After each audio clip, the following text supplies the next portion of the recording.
Tere taas kuulama meie Välisministeeriumi mäluvestlust ja täna on meil külas Mart Laanemäe. Mina mäletan sind sellest ajast, kui ma Välisministeeriumi tulin ja tegelikult juba enne seda. Aga see on päris pikk aeg olnud, rohkem kui 20 aastat.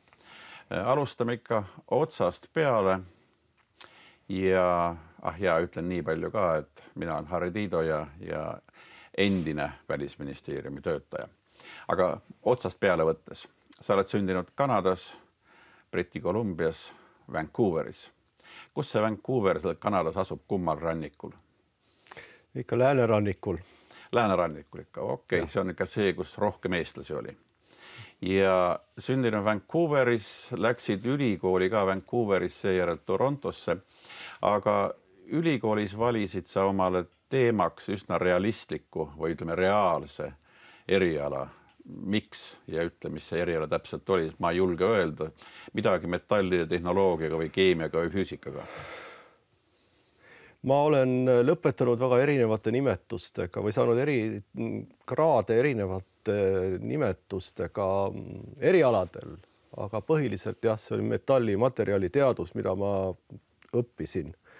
Ma alustasin kõigepealt füüsikas, rakendusfüüsikas ja siis ma läksin õppima päris materjalid teadust Torontos, aga see oli tegelikult biomaterjalide suunaga ehk siis meditsiinis kasutatavate materjalidega.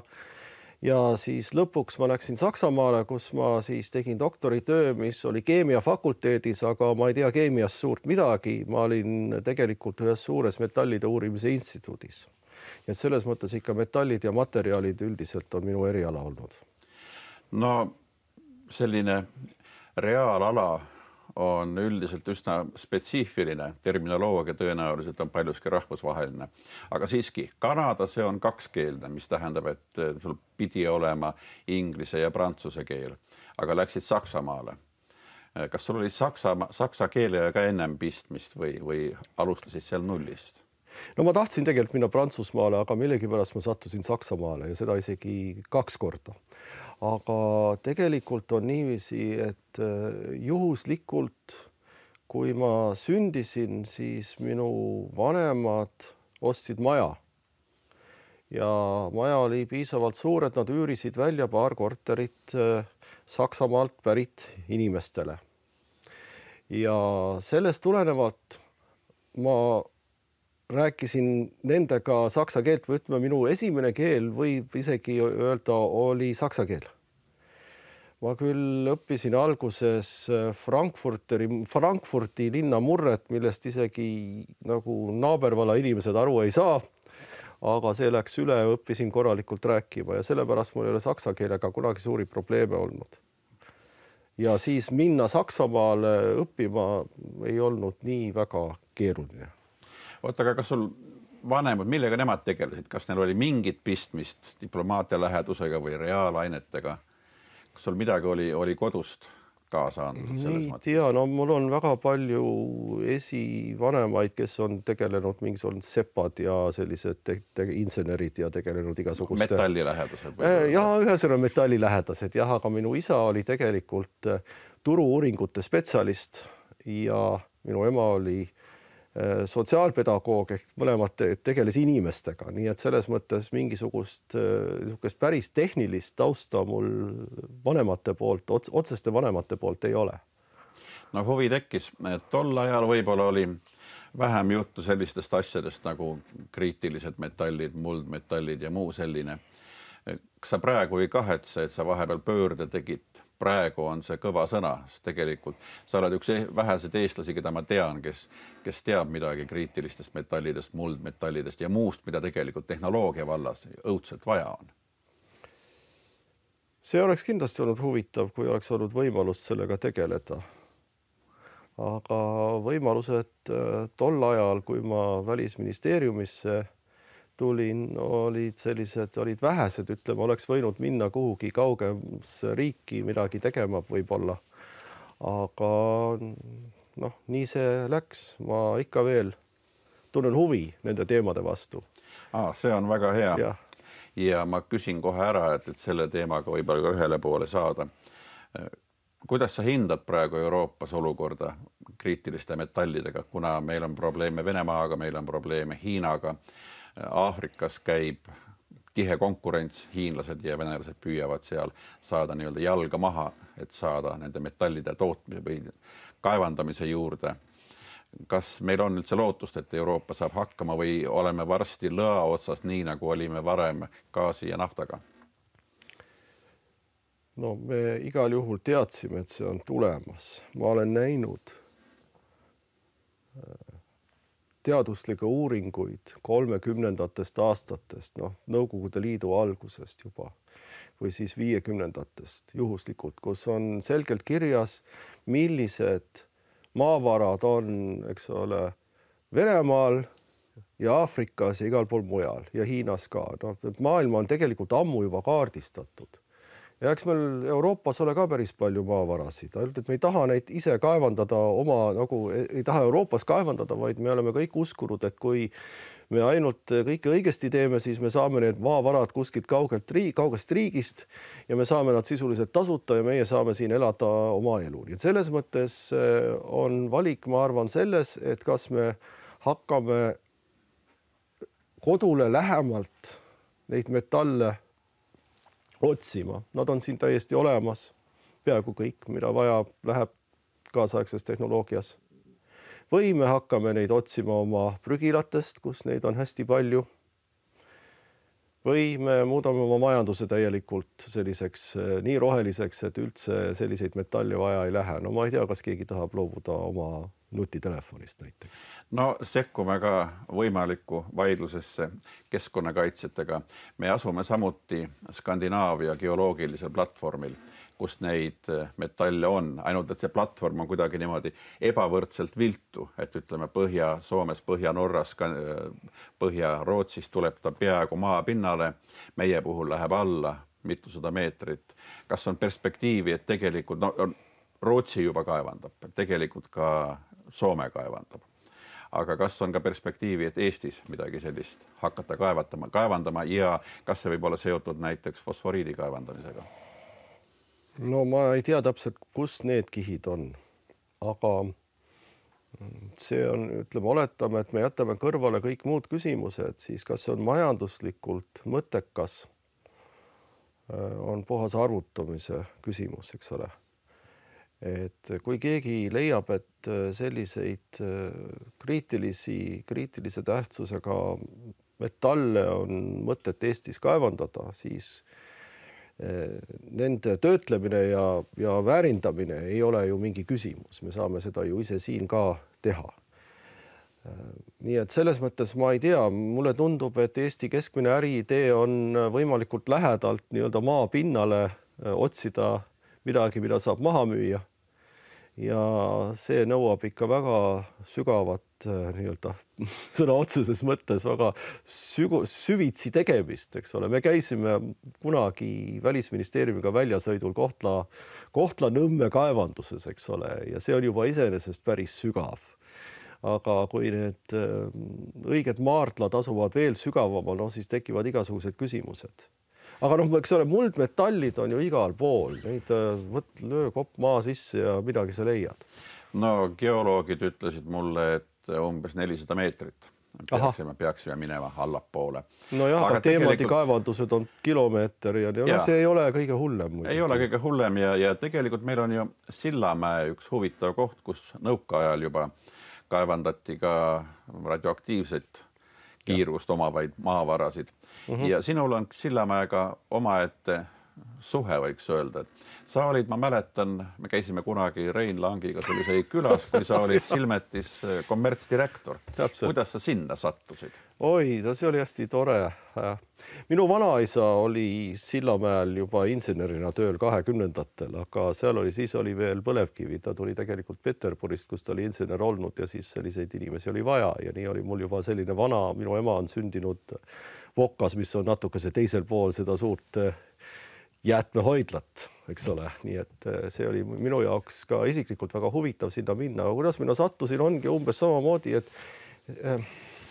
Silmet oli selline imeline koht eestlaste silmis, eks ole. Kõik tahtsid teada, mis seal toimub. kõik arvasid igasuguseid asju, et oi, et seal oli ikka tehakse mingeid salajasi asju, et oi, et see on kuidagi Venemaa jaoks strateegilise tähtsusega või ameeriklaste või ükskõik kelle jaoks, eks ole, ja taheti hirmsasti teada, mis seal on. Ja seal oli direktor Valter Terav, eks ole, kes oli Moskvast tulnud asjatundja isegi ja kes proovis seal rääkida midagi, aga noh, ikka kõik uskusid, et seal on veel midagi ja kõik on mingi.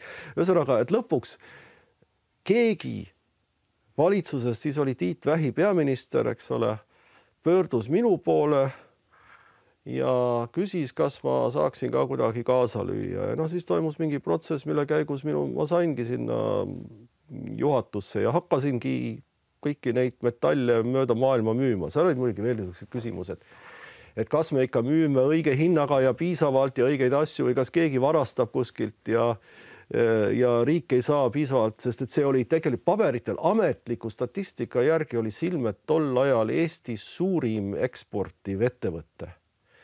Täpseid numbreid ma mäletan, minu meelest oli 400 miljonit krooni või midagi sellist, mis oli tohutult suur summa tegelikult, mida eksporditi ametlikult, põhiliselt Jaapanisse. Ja siis ma olin seal ja tegelesin selle asjaga. See kõik oli väga huvitav, aga selline tohutult suur Nõukogude tööstusettevõte, eks ole. Seal oli, Sillamäel oli umbes 20 000 elanikku kuskil 30 aastat tagasi. Neist 15 000 töötas selles suures tööstuskompleksis. Kui mina sinna tulin, siis oli vist 1500 töötajat järgi Silmetis, kuna kõik muud asjad, mis niisugused kõrvalised asjad olid kõik erastatud või eraldi ettevõteteks muudetud ja nii edasi. Nii et selles põhiosas töötas umbes 1500 inimest. Aga keskmises nii-öelda lääne analoogses tehases oleks olnud tööl mõni 100. Ja et seal oli terve see sotsiaalne asi, lisaks sellele veel nad teenisid pärast rahareformi 92. aastal ulmelisi summasid, kas see oli mingisugune 500 krooni või 1000 krooni kuus oli keskmine palk. Ja siis seda ei tõstetud, eks ole, 5 aastat. Mistõttu selleks ajaks, kui siis mina ja see grupp, kellega mina seal koos olin, kohale jõudis, olid nad, eks ole, palga poolest kogu Eestist tublisti maha jäänud juba. Nii et see oli ka üks probleem, see oli väga palju erinevaid asju, sotsiaalsed probleemid, ka kõik need keskkonnaküsimused, mida teha jäätmehoidlaga, eks ole, mis oli täiesti lahtine, ilus, helesinine järveke. Mitmed kohalikud inimesed rääkisid, kuidas nad olid käinud seal ujumas, mõned on minu teada veel elus tänapäevalgi, eks ole, et nagu kõikide nende asjadega pidi keegi tegelema, riigil oli tohutult suur huvi ja minul oli üks väike osa sellest. Aga paneme nüüd sinna juurde sinu praeguse või senise kogemuse julgeoleku osas. Praegu peaks olema Silmeti omanik vist üks Ameerika firma, no ma ei tea, kas täielikult või vähemalt suures osas. Kuivõrd tugev garantii Eesti julgeolekul võib olla Silmeti tehas, kuna kui ameeriklased ei tunne huvi võib-olla Eesti vastu, tunnevad nad huvi oma investeeringute vastu, eriti kui need investeeringud on valdkonnas, mis on kriitilise tähtsusega ja antud juhul Silmet siiski kuulub sinna hulkas. Ta on Euroopas vist ainus selline tehas. Ta on oma profiili poolest ainulaadne küll, jah. Ja on see meile siis ka täiendav julgeoleku garantii ameeriklaste silmis? No ameeriklased on selle tehase kompleksi vastu pikka aega suurt huvi tundnud. Eks ole, ta oli ju põhiliselt, ta tekkis sinna uraani maagi väärindamise eesmärgil, eks ole, aga see lõpetati ära Nõukogude aja lõpus. Aga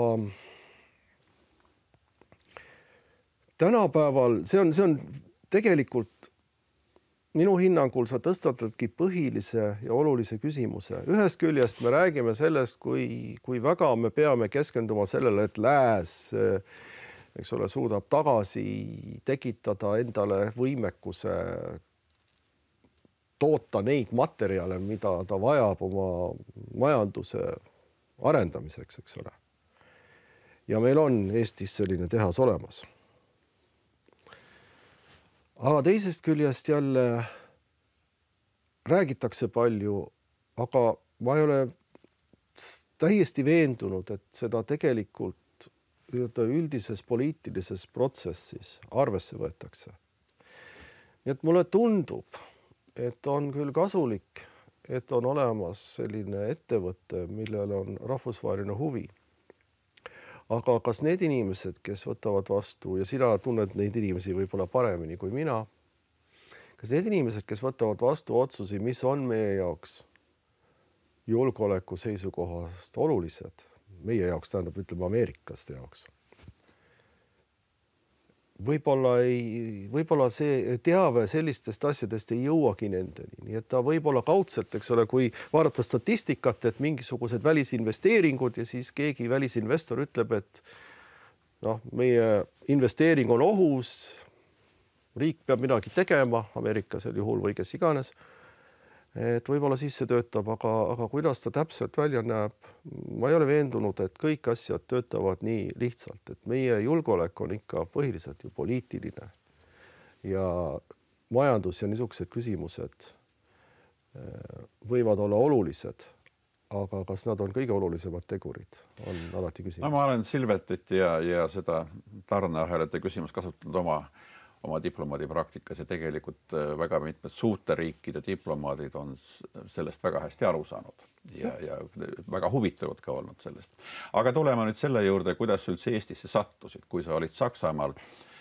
Kas nüüd jälle on Vaba Euroopa ja Ilves siin osalised? Vaba Euroopa jah, Ilves vähem.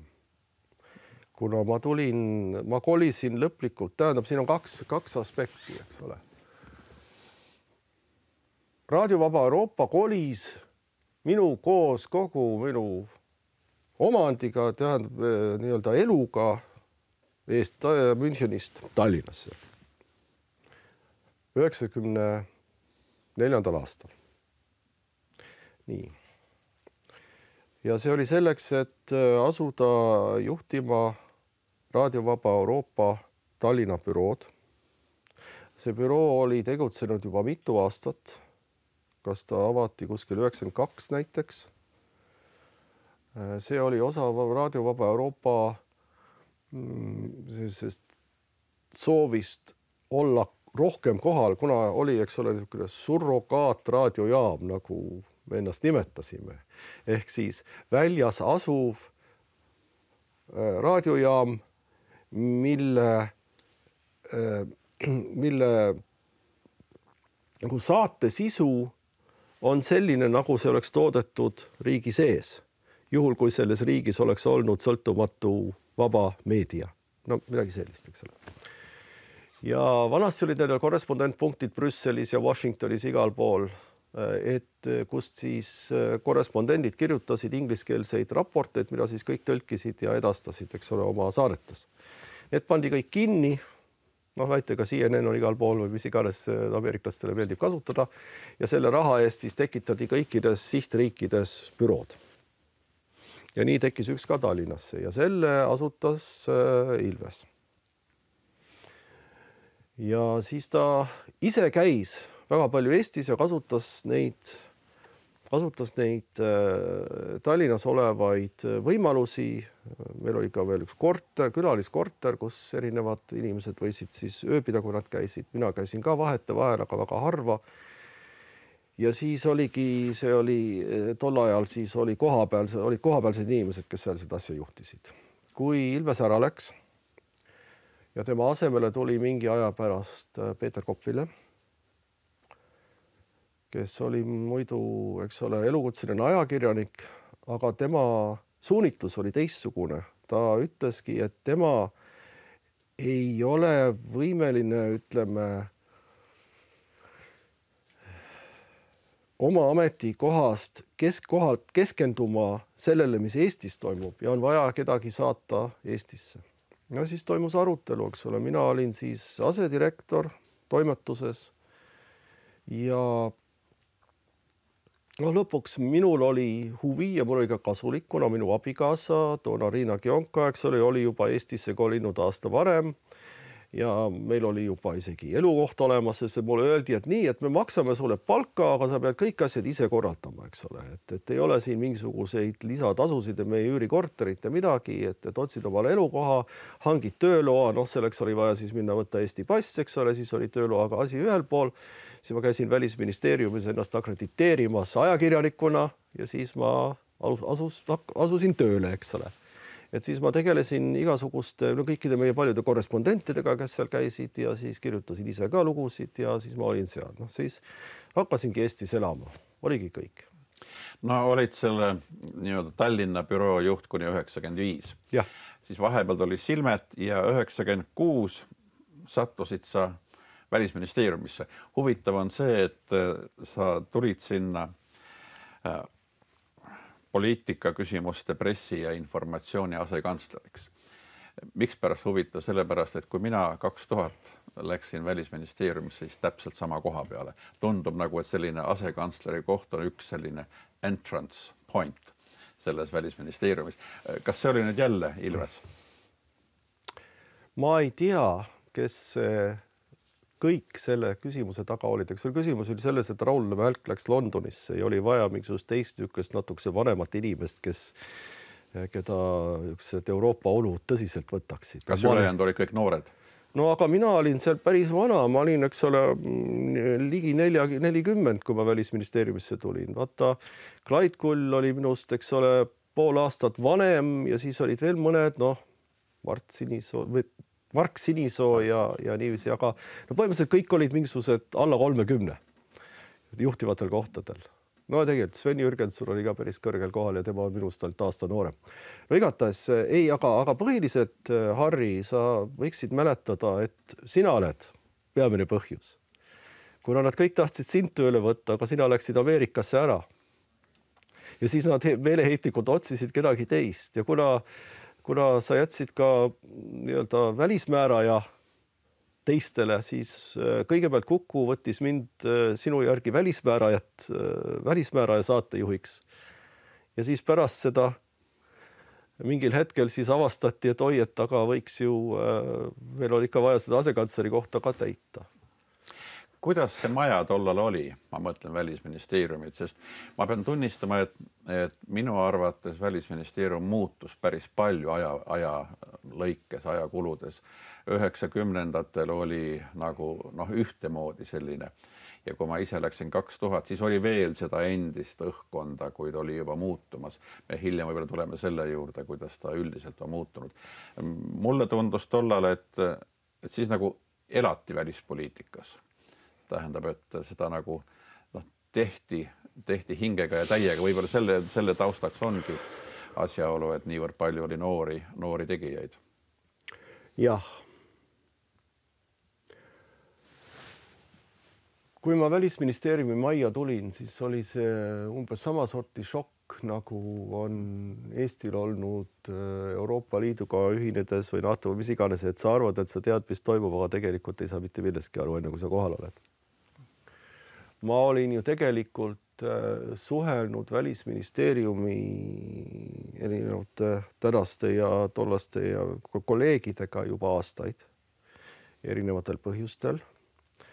Üks oli muidugi see, et Ilves ja München ja kõik see keskkond, aga ma tundsin palju inimesi. Asi läks nii kaugele, et ma isegi veetsin ühe puhkuse, ma ei suuda mäletada, mis aastal Välisministeeriumis. See tähendab, et ma töötasin mingil ühel ametikohal Eestis. Ma võtsin puhkust ja mingil põhjusel ja ma käisin igal hommikul Välisministeeriumis, ajasin inimestega juttu, veetsin päeva seal ja läksin õhtul koju. Ma ei mäleta, see oli kuidagi väga selline kummaline asi, et ma suhtlesin Välisministeeriumiga kogu aeg. Välisministeeriumi inimestega ja nägin seda seestpoolt. Aga muidugi, kui sa päriselt kohale jõuad ja päriselt ise vastutad ja pead mingit asja tegema, siis on natuke see teistmoodi. Ja tõepoolest, eks ole, see väljast tulemine ja veel sellisele ametikohale nõuab teatud sorti ettevalmistust või ma ei tea, sa pead kuidagi hakkama saama sellega. Indrek Tarand ütles alguses, et nii, mine nüüd ja kõnni ringi ja tutvu selle majaga, mis oli väga hea nõuanne, sest et kui sa rääkisid inimestega, siis ikka vaikselt hakkasid aru saama, mis toimub. No meil on siin ka illustratiivne näide. Kas see on nüüd sellest ajast, kui sa tulid majja ja olid asekantsler ja kõrval on vist Alar Streimann. Alar Streimann. Jah, no just. Ja Alar oli, hiljem oli ka meie Euroopa Liidu läbirääkimiste juht. Jah. Millega sa tegelikult, ma mäletan, et tollal see poliitika ja pressiinfo asekantsleri töös sellele asekantslerile allus tohutult palju osakondi. Kas see oli ka siis, kui sina olid? Sa mäletad? 3 osakonda oli. 3. Hiljem oli isegi rohkem. Tegelikult oli isegi 2,5, sellepärast, et poliitika planeerimine vahepeal tehti bürooks, mis allus asekantslerile mingi, ma ei tea, mis põhjusel. Aga põhimõtteliselt see tähendas, et oli, eks ole, poliitika osakonnas oli vist 6 bürood, pressi ja info osakonnas oli 3 bürood, no ja siis oli Paul Plan. Nii et tegelikult kuskil 70 inimest allus kuskilt otsast mulle. Ma kunagi arvutasin selle välja, sest et mind huvitas, et kuidas on sooline jaotus ja selgus, et mul on ikka natukese rohkem naisi ja eriti kõrgel tasemel alluvuses kui mehi. Et me olime ikka tol ajal juba suhteliselt hästi arenenud selles osas. Juhtkonna, mida kõrgemale muidugi nagu ikka läks see arv kuidagi väiksemaks. Kes sel ajal välisminister oli? Oli Ilves? Ei. Siis oli vaata Ilves, mina olin ju Ilvese ülemus veel alguses, eks ole, kui ta Washingtonis oli. Ilvesest ei olnud seal keegi midagi kuulnud, Siim Kallas. See oli täiesti tavaline, see oli ju mingit poliitilist tausta. Siim Kallas, eks ole, oli minister, siis ma olin enne niisama mingisuguse ametikoha peal, siis ta nimetas mind asekantsleriks ja nädal hiljem oli see valitsus läinud. Jah, mul tuleb meelde, et Ilves oli USA suursaadik, ma olin tollal siis Ameerika Hääles vist. Ja. Aga 99 ma vaatan, algas sul suursaadiku kannatuste rada, kui seda nii saab nimetada. Aga kas kõigepealt sind nimetati Austriasse? See oli sinu baseerumiskoht? No jah, aga tol ajal see oli väga selline keeruline olukord, jah. Viinis oli veel Ostse ka. No Ostse oli ja siis oli see kahepoolne suursaadik, kes kattis ka igasuguseid naaberriike, eks ole. Vaata, Toivo Tasa oli enne mind ja temal olid täpselt samad riigid. Šveitsiga oli erilugu, aga ta kattiski, eks ole. Vaata, kes meil praegu siin? No see on nüüd Ungari president tol ajal Arpad Könts. See oli nagu esimene volikirjade üleandmine. Aga kui sa baseerusid Viinis, palju sul neid, kuna praegu oli Ungari president, kui palju sul neid muid riike oli, mida sa katsid sealt? Sest meil on kohe siin järgmine. See on Sloveenia, eks ole. See on lihtsalt selline pilt, kui suur on erinevus naaberriikide kultuuris, eks ole, et ühes kohas on väike ja väiksed inimesed, väike ja inimesed on omavahel koos, teises on suures saalis. Aga neid oli kokku 6 riiki tipphetkel. Sest et alguses ma Šveitsi... Mäletad sa, mis need olid? Jaa, absoluutselt. Tšehhi, Slovakkia, või oli see Sloveenia? Ei. Tšehhi, Slovakkia, Ungari, Sloveenia, Austria ja Šveits tuli ka siis. Ja kes meil praegu on ekraanil? See on Václav Havel. See oli volikirjade üleandmine. See on minu meelest lihtsalt üks ilus pilt, sest et vaata, ta viitsis isegi joonistada mulle südame. See on nüüd vaikselt tuhmunud aastatega, ei ole ükski marker ei ole nii hea, et vastu pidada aja hambale, aga jah. No Havel on muidugi iseenesest omaette nähtus juba, kuid kui sa pidid katma kõigepealt Viinis, kui teil oli Ostses oli ju ka suursaadik ja siis sina katsid, kui palju sul üldse Viiniga tegemist oli, kuidas sa jõudsid tööd jagada? Sest hea küll, et Viin on sellises kohas, et ma olen ise sealt autoga sõitnud erinevatesse sinu kaetavatesse riikidesse, see on suhteliselt lähedal. Aga siiski, kas see oli nüüd lihtsalt pro forma? Ei, ma arvan, et see ei olnud pro forma. Mul oli ju veel 3 rahvusvahelist organisatsiooni ka, mis juurde tulid. Selles mõttes, et ma sain nagu ühe inimesse saatkonda juurde ja kohe sain 3 organisatsiooni ka. Et selles mõttes oligi 9 akrediteeringut. Ja ma kunagi, ja mis tähendab, eks ole, et kui sa tegeled kõikidega võrdselt, siis sul on ainult 10% aega muude asjade jaoks nagu haldus ja nii edasi. Nii et sisuliselt sa ei jõua ju tegelikult, kui sa teed kulutad 10% oma ajast igale ülesandele. Aga ei, asi oli selles mõttes äärmiselt lihtne, et meil oli ju põhiliselt üks eesmärk. See oli lõimumine Euroopaga. Ma olin suursaadik 2 NATO riigis, 1 Euroopa Liidu liikmesriigis ja kõikides nendes riikides peale Šveitsi või kõikidel nende riikidel peale Šveitsi oli huvi, eks ole, nende teiste riikidel oli huvi ühineda siis NATO ja Euroopa Liiduga. Mis tähendas, et meil tekkis juhuslikult samal ajal esiteks 6+1, 5+1 protsess. No see oli see, kus olid need riigid, kes olid saanud Luksemburgi tippkohtumisel kutse alustada läbirääkimisi. Nii et Poola, Tšehhi, Ungari, Sloveenia, Küpros ja Eesti. Eks ole, oli meil. Meie olime see +1, me vaidlesime selle, kes see +1 on. Ja me hakkasime korraldama nende riikide kohtumisi. Esimene oligi Tallinnas, Tallinki ühel laeval.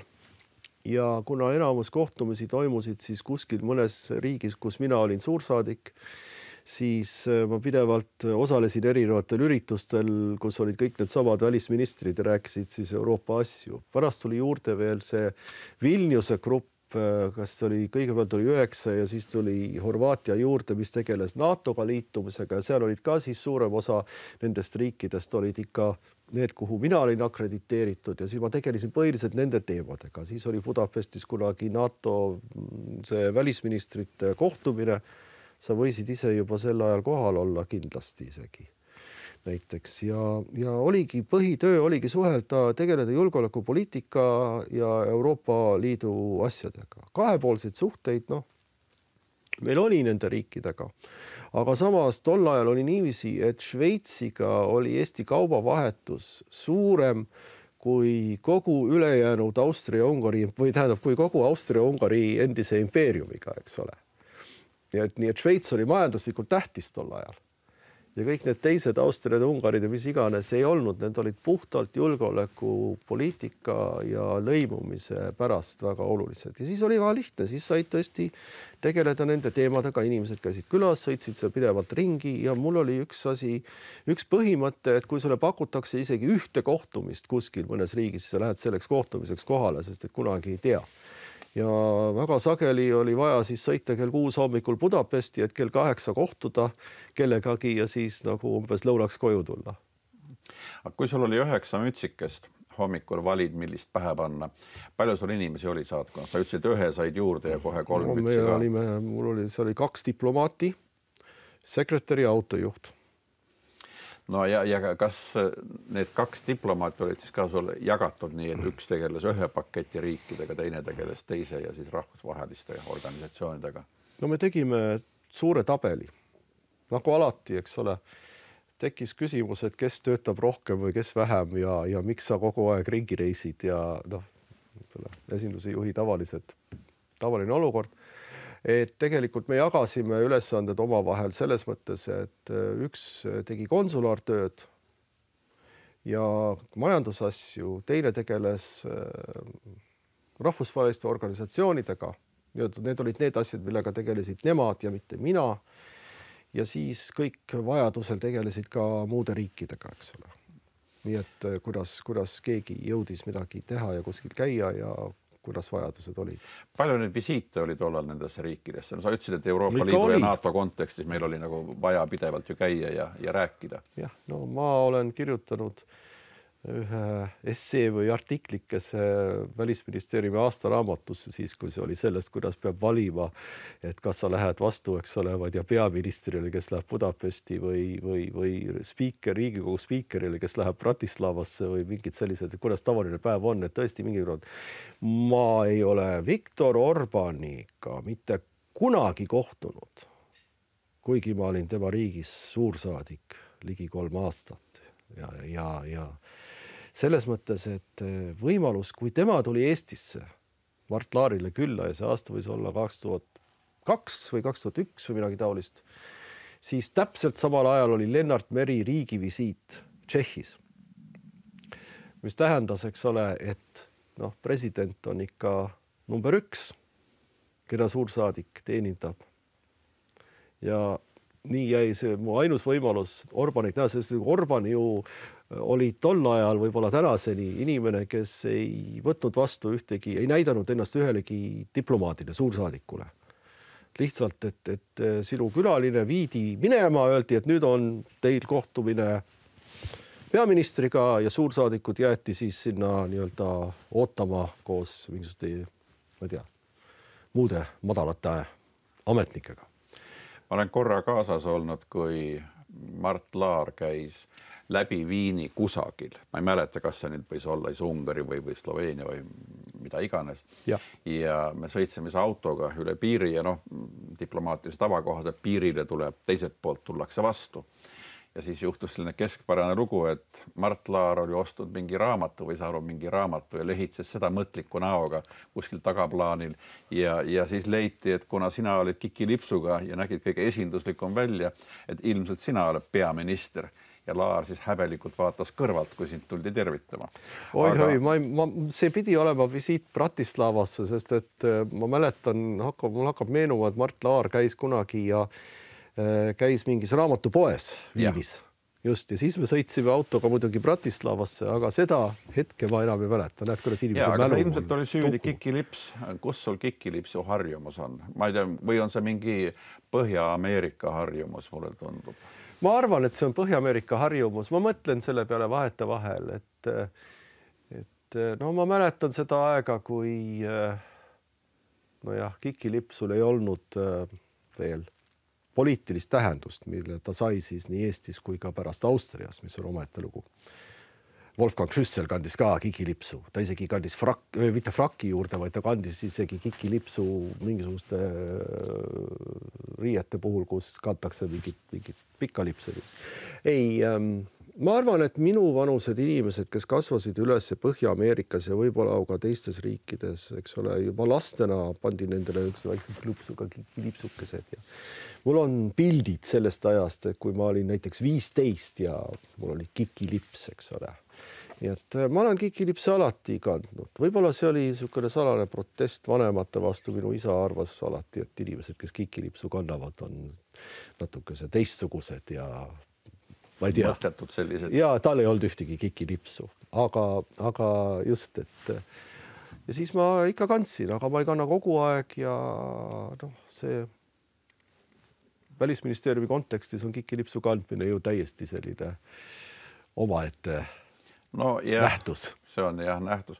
Mina kunagi kandsin ka aeg-ajalt Kiki Lipsu, aga pärast seda, kui ma läksin Välisministeeriumi, seda kunagi ette ei pannud, et mitte jätta mulje, et ma ahvin ministrit või midagi sellist, kes tollal oli. Aga tulles nüüd nende akrediteeringute juurde. Ungaris meil praegu on saadik, Tšehhis meil on saadik, aga Sloveeniat katab Praha, Šveitsi, Viin. Nii et osa on ikka sinna jäänud veel. Tegelikult, kuidas sa suhtud sellistesse, ma ei tea, kas on mõtet igale poole teha saatkond ja kui teha, siis milline? See on üks vaidlus, mis on või arutelu, mis on Välisministeeriumis mõnda käinud. Kas on lubatav kohversaatkond või ei ole kohversaatkond? See tähendab, läheb saadik, saadetakse üks inimene abiks, võib-olla palgatakse koha pealt autojuht ja siis ta võimleb seal nagu tummleilis. Et kunagi oli mõte 2000-ndate alguses, et me kohversaatkondi rohkem ei tee ja me täidame ära kõik olemasolevad, nii normaaltasemele ja alles siis vaatame edasi ja alati asutame uue ja täiemõõdulise. Kas oleks sinu arvates parem olnud, kui meil oleks olnud selline kohvriga Riho Laanemäe igas sinu akrediteeringu riigis? Meil peaaegu, ei ole vaja. Ei ole vaja. Ütleme niiviisi, et Sloveenias asutasid väga paljud riigid, Soome, Rootsi, saatkonnad minu ajal ja need on nüüd kõik minu teada jälle suletud. Eks iga riik peab vaatama, kuidas ta oma eesmärke seab. Kohversaatkonnad ei ole mõttekad, ma arvan. Ma tegelesin ise ju ka selle küsimusega. Meil oli tohutult palju igasuguseid lahtiseid küsimusi. Üks oli see Šveitsi paradoks, mida ma mainisin. Šveitsiga olid suurepärased majandussuhted, muid suhteid, olid ka kaitseväe tasemel mingid suhted. Nüüd oli küsimus, et kas on mõttekas panna sinna saatkond, maksta hästi palju raha, mis suurendaks majandussuhteid või öelda, et kõik on hästi ilma saatkonnata ja me paigutame selle saatkonna kuskile mujale, kus meil on potentsiaali midagi suurendada. No see on puhtalt majandusküsimus, niisugused asjad. Või põhiprobleem ju Slovakkiaga on see, et Bratislava katmine Viinist ei ole probleem. Tegelikult Viini saatkonnast jõuab kiiremini Bratislavasse välisministeeriumisse kui Slovakkia saatkond Austrias, mis asub või vanasti vähemalt, mis asus kuskil linna piiri ääres väga kaunis kohas, aga sinna andis sõita, et lihtsam oli sõita Bratislavasse otse mööda kiirteed. Ja Bratislavale küsimus on selles, et kui keegi satub hätta Ukraina piiri ääres kuskil Slovakkias, siis kuidas sa teda abistad? Kas sa pead siis ütlema, et et tulge Bratislavasse, eks ole, sõida siis mingi liiklusvahendiga pool päeva, et me siis tuleme sinna. Et sellised asjad on mõnikord olulised, aga see puhtalt kohvriga saatkond, ma arvan, et väga palju saab teha selle kaudu, et arendad aukonsulite võrku, mida meil tol ajal ei olnud. Ja kaasakrediteeringud töötavad ka, kui sa teed seda sihipäraselt. Vaata minu ajal, eks ole, meil oli olemas saatkond juba Prahas ja me avasime kohe ka Budapesti saatkonna. Nii et selles mõttes oli mul selle 2 riigiga, mis olid meil mõlemad NATO riigid, millega oli igasugust muud läbikäimist, oli palju lihtsam, et asju olid koha peal, ütlesid mulle, kui on vaja tulla ja siis ma tulin. See oli suhteliselt lihtne. Bratislavaga tegelesime ise ja Sloveeniaga ka ja siis nagu sai tööd teha. Kui oleks Sloveenias olnud, meil oli vist Sloveenia esimese eesistumise ajal oli Raul Toomas oli vist kohal isegi pool aastat või midagi sellist. Nii et selles mõttes meil see kogemus on nüüd. Aukonsulid. Kas tollal oli juba tekkinud see aukonsulite võrk? Seda on kogu aeg arendatud ja tegelikult on mulle endale tundus, et on väga kasulikud vähemalt. Minu asukohariikides oli neist kõvasti kasu. Kas nende leidmine oli tollal lihtne? Ja vaata, ma tegelesin ainult ühe aukonsuli otsimisega erinevatel põhjustel. No võib-olla 2. Et meil olid sellised algusest peale Eestiga tegelenud aukonsulid 3 kohas. Oli Salzburgis oli Henjüri Uibopuu, eks ole, kes oli professor, rahvusvahelise õiguse spetsialist, selline suur kuju omal ajal. Viinis oli ka aukonsul, kes oli abistanud ja kes oli tegelikult Eestisse investeerinud omal ajal niiviisi. Nii et Austrial oli ka pikka aega oma aukonsul siin. Ja siis oli Andres Peretski Ungaris, keda ilmselt ei pea tutvustama, kelle tutvustamiseks oleks vaja eraldi saadet, eks ole, kellest oli väga palju kasu just nimelt sellise inimeste vaheliste suhete arendamisel Ungaris. Me otsisime, aga lõpuks ikka minu ajal ei leidnud kedagi Sloveeniasse ja Bratislavaga olid mingid kontaktid, olid mõned kandidaadid, aga nagu ma ennist kirjeldasin, et küsimus on selles, et kuidas sa tegeled Slovakkia kaugemate linnade ja piirkondadega. Ja nüüd on siis juba mõnda aega olnud ka seal aukonsul ja Tšehhis, Tšehhis tekkisid nad ka hiljem. Aga kuna Tšehhi ja Ungari said kiiresti pärast või minu ajal juba eraldi suursaadikud, siis ma rohkem sellega ei tegelenud. Ja Šveitsis oli ka meil paar aukonsulit ja üks tuli juurde niiviisi, et nagu oli, aga seda oleks võinud juba tol ajal rohkem olla. Võib-olla see on hea näide asjast, millega sa ei jõua tegeleda, kui sul on liiga palju tegemist, sest et sa pead kuidagi, kui sa tahad mitmes erinevas riigis korraga otsida aukonsuleid, siis sa pead ikka selle riigi oludesse süvenema palju rohkem. No 2003 tulid tagasi Tallinna ja järgmine aasta said veel ühe mitteresideeruva mütsikese, see on Serbia. Seal oli päris pikalt. Serbia on juba selline keeruline regioon ja hiljem olid sa ka rahvuslik koordinaator Balkanite stabiilsuspakti. Selgita normaalsele inimesele, mida see stabiilsuspakt endas kujutas ja miks oli vaja sellist koordinaatorit, sest kant on tegelikult siiamaani ju selline segasevõitu. No ma alustan sellest, et mis see oli. Stabiilsuspakt oli see koht, kus mõte oli selles, et kui Balkanil kõik sõdivad kõigega juba ammusest ajast, et siis viis, kuidas nad kõik saavad edasi minna, on panna nad ühe laua taha. Tegelikult see oli muidugi väga sarnane sellele Läänemeremaade nõukogule, kus mõte oli selles,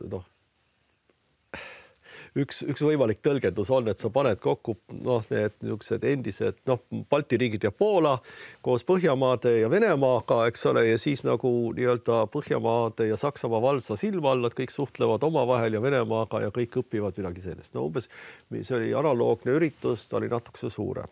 Seal olid ja Euroopa Liidu liikmesriigid olid kõik ka laua taga. Ja nad käisid siis koos paar korda aastas, olid mingisugused erinevad programmid ja lõpuks see muutus selliseks regionaalseks organisatsiooniks. Väga paljud kaugemad riigid lahkusid ja lähemad riigid nagu Austria ja edasi, kes on Euroopa Liidus, jäid selle organisatsiooni osaks, ega ma ei ole midagi järginud. Ja sel ajal, kui 2000. aastate alguses oli selle juhiks Erhard Puusek, kes oli üks oluline Austria poliitik, ta oli enne Wolfgang Schüsselit selle rahvapartei ehk siis konservatiivsema erakonna esimees olnud, aseliidu kantsler mingites valitsustes ja niiviisi ja väga paljud suhelnud kõikide nende Lääne-Balkani riikidega. Ja umbes päev pärast seda, kui me olime ühinenud Euroopa Liiduga, tuli kiri, kas Puusekilt või kuskilt mujalt, tere tulemast Lääne-Balkani stabiilsuspaktile, pakti liikmeks. Selgus, et Euroopa Liidu kõik liikmesriigid pidid sinna kuuluma ja meie siis järelikult ka ühinesime sellega. Ja siis hakati otsima kedagi ja vaata, Tiina Intelmann oli siis, eks ole, vastutav asekantsler. Ja see, mis oli oluline teada on, et Erhard Puusek elas selles majas, kus asus Eesti saatkond Viinis. Meil oli temaga väga lähedased suhted, ka sellepärast, et aeg-ajalt ta kasutas meie parkimiskohta ja muid selliseid hüvesid. Ja Tiina ütles mulle sisuliselt, et kuule, et sa tunned Puusekit, et mina hakka seda tegema. Siis ma läksin kohale ja siis ma olin seal, kuni me lõpuks kuidagi pääsesime sellest. See oli päris huvitav, eks ole, vahetevahel tulid mõned peamajad kolleegid kohale ja ma olen ikka seal Balkanil päris palju teinud. Aga see oli organisatsioon, aga Serbiasse saadikuks akrediteerumine oli juba enne kavas. Need asjad juhtusid kuidagi kogemata nagu kokku. Ja see oli lihtsalt niiviisi, et oli otsustatud määrata suursaadikuid teatud riikidesse, kus neid veel ei olnud. Ja siis kõikidest nendest riikidest, mis olid kõne alla, mulle pakuti ka, et valisid midagi umbes, eks ole, ja siis ma valisin Serbia. Ja see oli äärmiselt huvitav. Ma olen elus varem Serbias kuskil käinud ja ütleme, eesmärk oli ikka, et meie kui juba, eks ole, NATO Euroopa Liidu liikmesriik, peame vaatama, kuidas me saame oma julgeolekut tagada ka tänu sellele, et meil on otsesed suhted sellise riigiga nagu Serbia, eks ole, millel on natukese teine ettekujutus sellest, kuidas asjad maailmas käivad võib-olla. Ja siis meil ei olnud, Eestil ei olnud kunagi olnud Belgradis akrediteeritud saadikut varem. Nendel oli küll, nendel oli Helsingis on nendel saatkond ja me sõlmisime diplomaatilised suhted siis, kui see Milošević maha võeti omal ajal, eks ole, aga siis ma olin nagu esimene, kes sinna läks mitte resideeruvalt. No 2008 Saksamaa. Kas Saksamaa, suursaadik Saksamaal, seda loetakse nagu kas nüüd karjääri tipp, aga vähemalt sinna tipukanti. Oli see sinu senise karjääri tippakrediteering? No välisakrediteeringutest kindlasti. Ma arvan, et tegelikult kõik need asekantsleri kohad olid mõnes mõttes hoopis huvitavamad ja teistsugused, aga ja see on huvitav, et inimesed väärtustavad millegipärast suursaadiku ametikohti, aga tegelikult suursaadikutel on ülemused linnas ja kui sa oled üks nendest, siis sa arvad, et vaata, siis sul on nagu veel rohkem võimu. Tegelikult see Saksamaa oli selles mõttes väga huvitav, et ma olin kunagi olnud, et okei, et ma võin ju minna Saksamaale saadikuks siis, kui on Euroopa Liidu eesistumine Eestil. Ja mul olid hoopis mingisugused muud plaanid.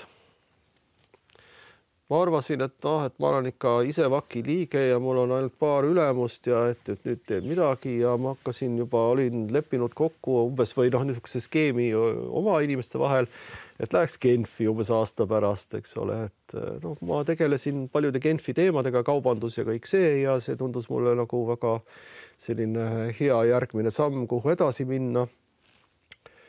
Ja siis tuli Mati Maasikas minu juurde ja teatas mulle, et tead, meil on vaja kedagi Berliini ja kohe, mitte aasta pärast. No meil on pilt siin, ütle mis see puutub Saksasse?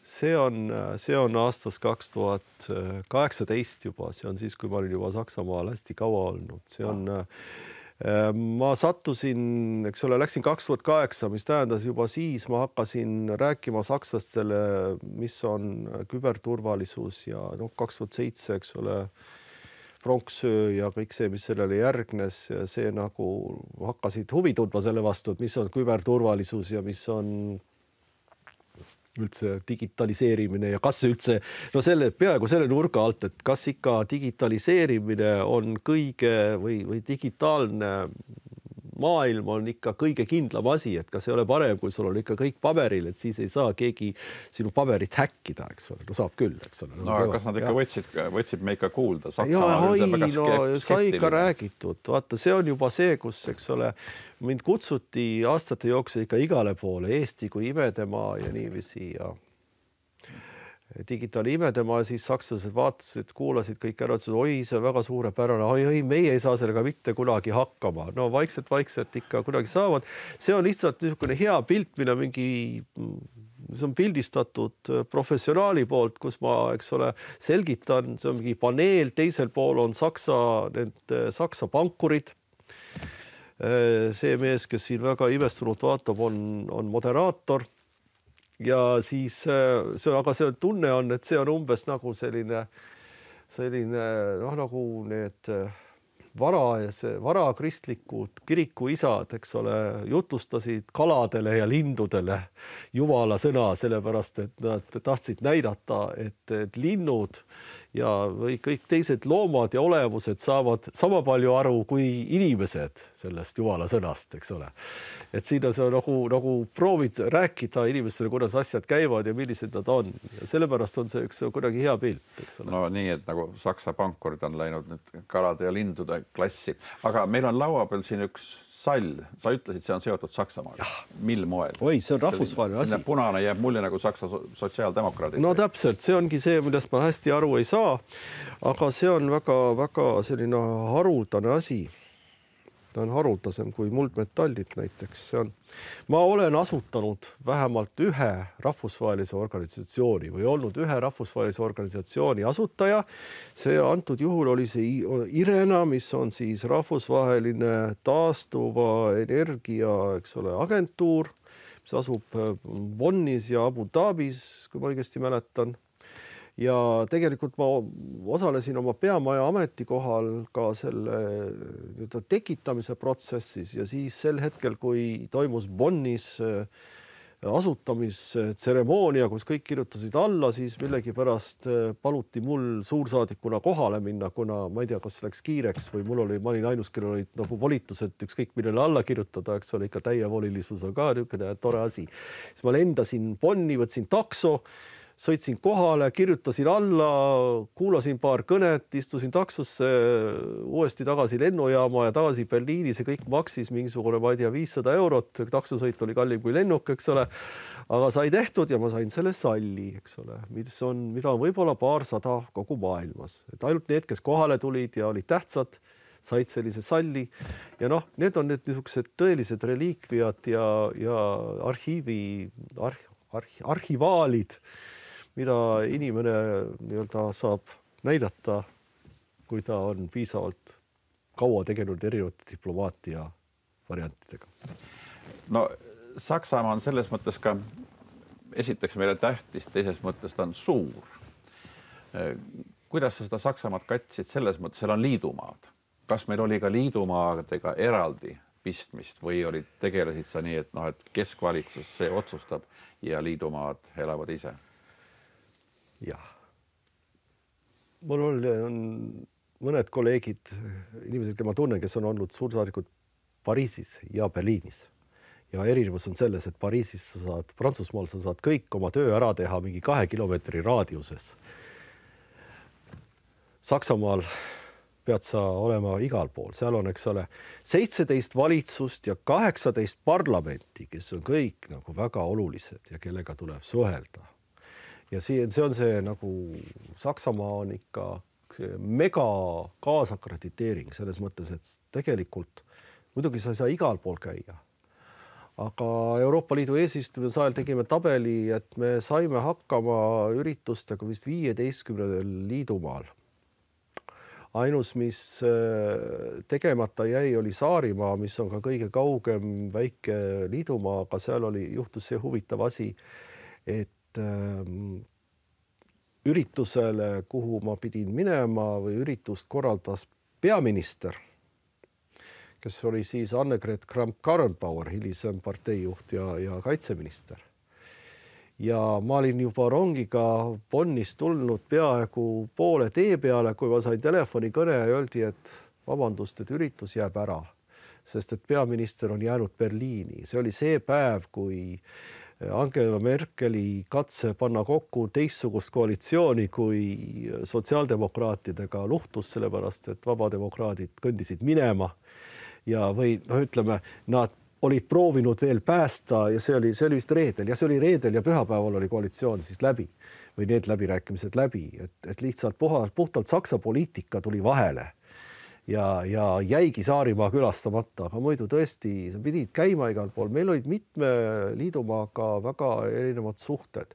Põhja-Saksamaal on väga palju sõpruslinnu Eesti erinevatel linnadel ja isegi maakondadel.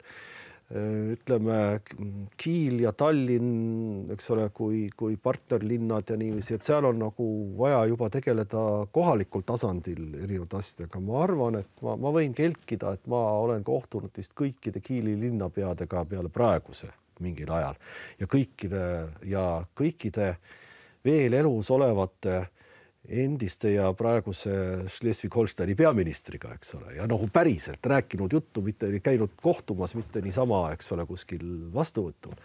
Ja samas on ka suurte liidumaadega olnud erinevad suhted, eks ole, Põhja-Rhein-Vestfaali on ju elanike poolest suurim liidumaa ja seal on väga palju kontakte olnud, seal on käinud isegi ministrid ja presidendid ja kes kõik, et selles mõttes suhteid on palju. Ma kunagi kirjutasin isegi sellest, et Saksamaa on Eesti jaoks tegelikult või Eesti saatkonna seisukohast nii nagu mis tahes Põhjamaa. Suhteid on nii palju, et sa absoluutselt ei suuda teada kõike, mis toimub. Sa juhuslikult näed inimesi kuskil lennukis, kes ütlevad, oi, ma lähen nüüd ja teen midagi. Et selles mõttes Saksamaa on sama asi, et sa pead pidevalt hoidma sidet väga paljude erinevate selliste omavalitsustega, liidumaadega ja õnneks on väga paljudel või peaaegu kõikidel partneritel, kes sul on mingisugused esindused Berliinis, nii et väga palju eeltööd saab teha koha peal.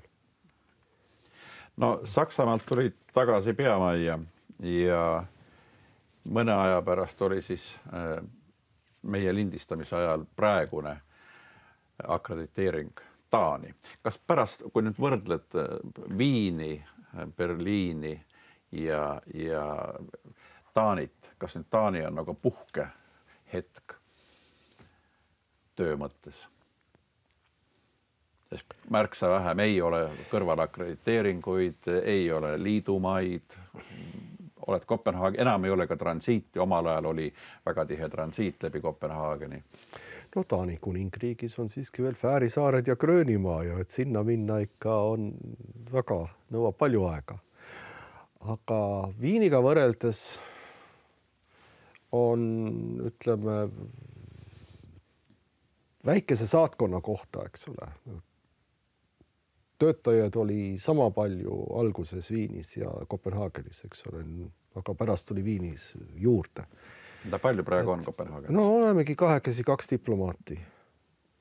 Nii et selles mõttes ei ole seal eriti midagi, kõik tööd saavad, eks ole, tehtud ja kaasakrediteeringuid selliseid formaalseid ei ole, aga samas muidugi me suhtleme, eks ole, ka nende kaugete kuningriigi osadega, kellel on esindused kohal. Kas ta nüüd puhkus on, aga inimene muidugi muutub aastatega ka kuidagi aeglasemaks ja aega läheb rohkem, kulub rohkem ja selles mõttes ütleme, töö intensiivsus on võib-olla selline mõttetöö intensiivsus vähemalt on ikkagi võrreldav. Keeleline küsimus on ka, eks ole, selleks, et Taanis mingisugustest asjadest aru saada, kulub lihtsalt rohkem aega. Ikka taani keele lugemiseks on ikka vaja sõnaraamatut ja no niisugused asjad, eks ole, et sa ei ole aga ma ei ütleks, et tööd on vähem. See ongi see kohvrisaatkondade teema jälle, et lõpuks, kui sa oled seal oma kohvriga või isegi kui sul on teised inimesed, siis tööd on alati palju rohkem. Tööd, mida võiks teha, on alati palju rohkem, kui sul aega on. Ja siis seal sa oled, eks ole. No see on vist igal pool. Me lindistame seda kevadel 2023. Millal sul lõpeb Kopenhaagen? Lõpeb juulis 24. Ja on sul ka plaanid, mis edasi teha? Oi jaa, see on see, mida alati kõik arvavad, et inimene mõtleb oma järgmise töökoha peale. Ja mul ei ole tegelikult plaane hetkel. Vaata, Harri, üks asi on see, et alates sellest, kui mul paluti Silmetisse tööle tulla, kui ma õigesti alates sellest, kui Ilves küsis, kas ma saaksin temale Raadio Vaba Euroopasse natukese appi tulla. Ehk siis üle 30 aasta ei ole ma kunagi pidanud ise taotlema ühtegi ametikohta. Kõik on nagu enam-vähem pakutud mulle. Küll ma vist Viini taotlesin ja midagi sellist, aga ütleme selles mõttes, et ma ei mõtle väga selle peale, sest et alati tuleb midagi ja midagi huvitavat, et kuidagi elu on selline tore, et kui sa ikka satud tegema huvitavaid asju, siis mingi aja jooksul, eks ole, tulevad ka järgmised huvitavad asjad, eriti kui sa ise nende asjade vastu huvi tunned. Kui ütled, kõik on mõttetu, siis... Panin oma paberid kokku ja viimane küsimus. Selle aja jooksul, mis sa oled Välisministeeriumis olnud, kas ministeerium on muutunud? Ma võib-olla pärast ütlen, miks ma seda küsin, aga sinu arvamus?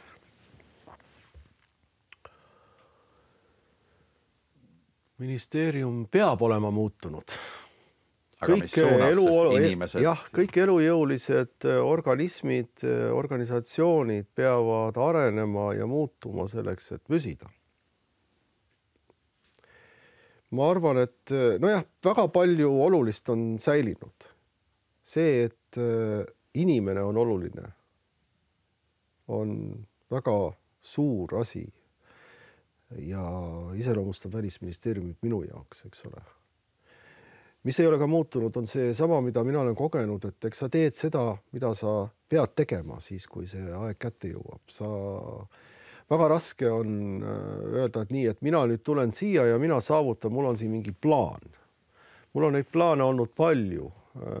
Kriisid on kohe tekkinud vahetult pärast seda. Tõesti, alates 14 aastast on peaaegu kogu aeg olnud kas kriis või midagi, mida keegi teine sulle paneb. Võimekus sellega toime tulla.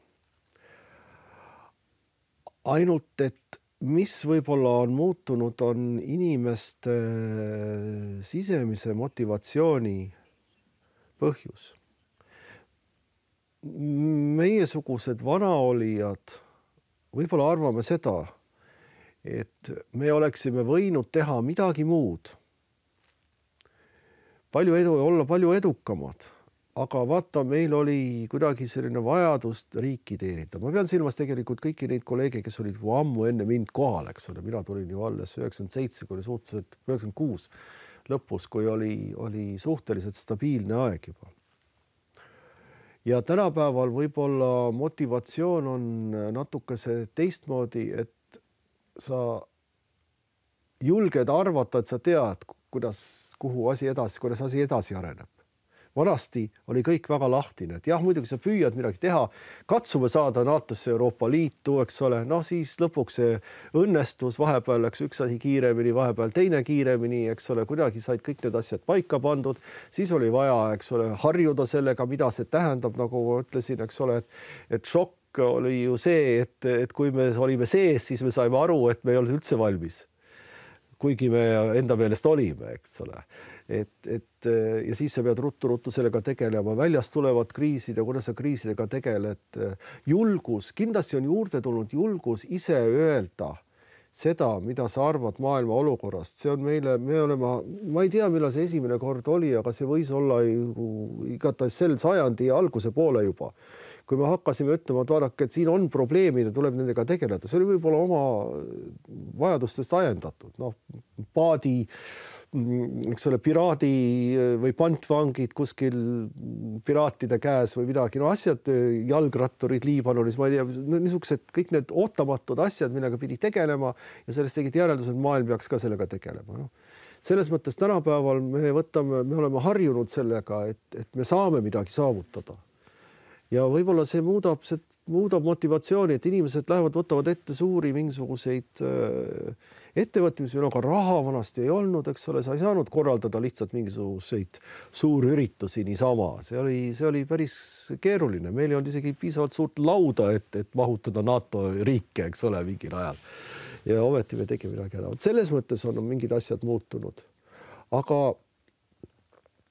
kõikide muude asjade kohal, jah, inimesed kritiseerivad kogu aeg mingeid asju, aga lõppude lõpuks ma lõpetaksin ühe looga omalt poolt, et see oli kuskil 10 aastat tagasi ja ma olin peamajas, eks ole, sõitsin liftiga ülesse ja tuli üks kolleeg, kes oli üks teenekas kolleeg, kes tuli ja vaatas mulle otsa ja ütles, et kuule, nad seal üleval on jälle teinud uskumatult lollusi mingisuguse. Kas sa usud seda? Ma ütlesin, ma vist pomisesin midagi, sest et ma sain aru, et ta ei saa aru, et mina olen üks nendest, kes seal üleval neid lollusi teevad, eks ole.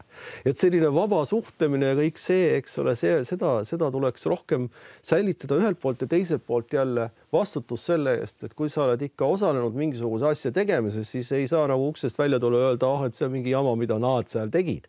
Ei, sa ise olid kohal ja sa tegid seda. Ja mulle tundub, et vähemalt see niisugune keskendumine olulistele asjadele ja usk, et sa oled võimeline midagi ette võtma. See on muutunud. Ja kuidas sa selle sisuga täidad, kuidas sa tööd teed inimesi, selleks, et saavutada neid eesmärke. See on nüüd jälle oma asi.